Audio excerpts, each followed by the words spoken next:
দর্শক, আপনারা জানেন কুমিল্লার হোমনার আসাদনগর গ্রামের মহসিন নামে এক যুবক গত বুধবার ফেসবুকে মহানবী হজরত মোহাম্মদ সাল্লাল্লাহু সাল্লামকে কটূক্তি করে পোস্ট করে।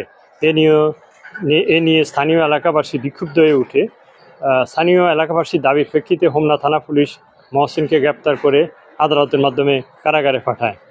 বুধবারের এই ঘটনার পরে বৃহস্পতিবার এলাকাবাসী আবার জড়ো হয়ে বিক্ষুব্ধ জনতা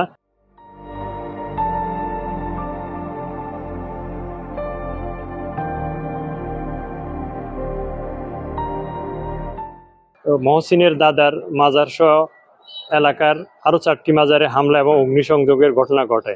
এ নিয়ে এলাকায় উত্তপ্ত পরিস্থিতি বিরাজ করে। পরিস্থিতি নিয়ন্ত্রণে কাজ করে পুলিশ এবং সেনাবাহিনী।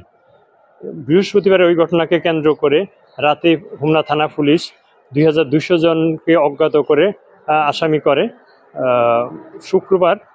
শুক্রবার এখনও এলাকা পরিস্থিতি থমথমে অবস্থা বিরাজ করছে। পুলিশ এবং সেনাবাহিনী পরিস্থিতি নিয়ন্ত্রণে রেখেছে।